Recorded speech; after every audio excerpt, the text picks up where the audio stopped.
Après Noirmoutier, on pose le pied sur l'autre île vendéenne, l'Île-Dieu. Après l'étoile, les bouquins, on va partir à la rencontre d'une libraire indépendante qui s'est lancée il y a quelques mois.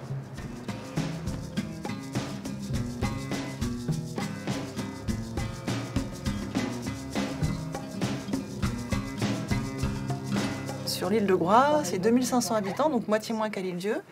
Et il y a une librairie café en plus de la maison de la presse. Et tout le monde fonctionne très bien et tout le monde en vit. Depuis 20 ans, la librairie café existe. Donc c'est un peu né de là. Je me suis dit, quelle chance qu'il y ait ça à Groix et pourquoi on n'aurait pas ça à l'Île-Dieu.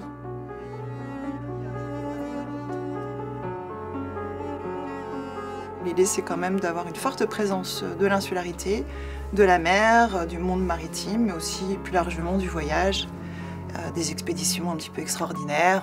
Voilà. L'idée, c'est vraiment de faire rêver à travers les bouquins.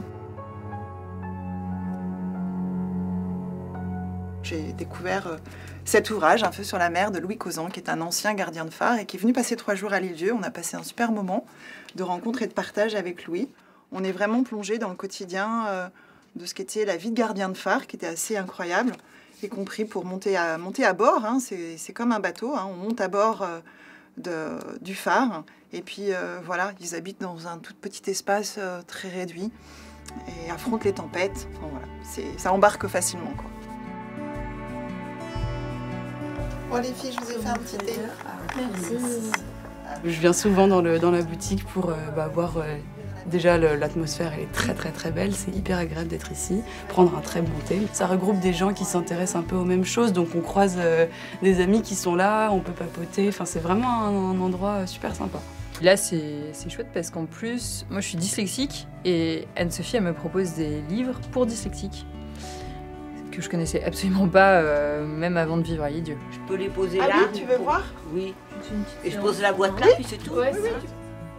Installée dans une ruelle de Port-Joinville jusqu'au printemps, la libraire recherche un nouveau lieu pour la suite.